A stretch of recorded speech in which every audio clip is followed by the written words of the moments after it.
Philosophers used to talk about something called the sublime, and it's sort of a deep sense of awe. And something like that happens out here, you know. And I can't find any other words to capture it. People with tears coming down their face, you know, crying and yelling and screaming, and you know, the whole works. You know, we get this huge emotional outburst when the whales go by. And my sense is that there's something real deep that hits us, that goes beyond just saying, wow, they're awesome, you know. So maybe sublime is the appropriate phrase here. Maybe a poet could do a better job of capturing that than a scientist can. The Soundwatch program is very important to the local community. The southern resident killer whales are listed as endangered species, and really everything needs to be done that possibly can be done to protect them. And Soundwatch plays a significant and important role in doing just that. Soundwatch has been an international model. There was not another program like it when we started. To have a team of 2 to 4 people on the water every day in a small craft that's handing off the Be Whale Wise guidelines, educating recreational boaters, and it's a daily on-the-water education program that's providing stewardship for these whales. The whales don't have a voice. They can't stand up and say, here are the rights we want protected, but Soundwatch can be out there and try to speak for them. Vessel disturbance affects their behavior, so it changes their behavior. And whether that means that they have to go through an obstacle course to be able to get that one fish that they're chasing after, or they might miss a seal because the seal went underneath the boat and the boat kind of created a block for that whale's behavior. But it could just mean that the vessel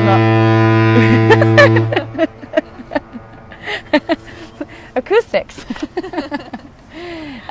It could just mean that the vessel's noise, acoustics, inhibits their ability to communicate with each other and the ability to rest as much as they need to. But their survival is based on their success at foraging and their ability to rest and communicate with each other. So vessels create enough disturbance through acoustics and through speed, as well as just presence in their ability to just function on a daily basis.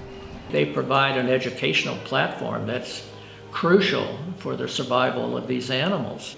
The creativity that went into developing Soundwatch with Kerry Koski and Rich Osborne back in the early days was just tremendous. And I think they put a solid foundation on Soundwatch that we see the results of today, you know, many years later.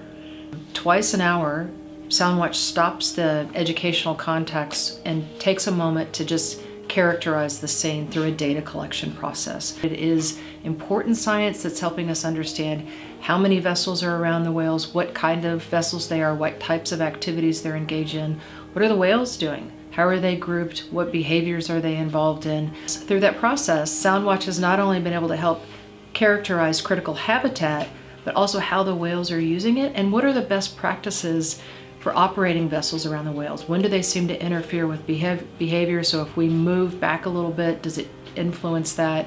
So it helps inform and kind of fine-tune those Be Whale Wise voluntary guidelines, but it's also been used by local, state, and federal agencies to enact regulations that helps them come out and view the scene and maybe provide some enforcement. My feeling is that the most interesting events are yet to come. And that as we look at vocalizations, for example, I have a feeling that there will be some occurrences pop out that we weren't expecting. So I'm looking forward to that. I'm convinced that it's going to take various different partnerships to protect the southern resident whales. It's going to require help from government agencies, state, local, and federal, and it's going to require help from non-governmental programs like Soundwatch. And hopefully everybody working together will achieve what everybody wants, and that's perpetuation of this unique species. Being able to look at this ecosystem as a whole, I think that the whales are extremely important in bringing that to people's attention, But we all can do our part, whether we're on the water or off the water. But when it comes to the threats that these whales face, toxicity levels, acoustic vessel disturbance, and prey availability, if we just work a little bit harder and recognizing what those threats are and how we can help on a daily basis or annual basis, it's something that I think every little bit of action can help. And Soundwatch welcomes any volunteers that want to come out on the boat with us and see what we do. And I think it will resonate a little bit more with people when they take that message home with them once being on the water, and seeing what reactions people have to Soundwatch. And that message can go a really long way. So I just encourage people to get out there and have a better understanding of this ecosystem and come on out with Soundwatch.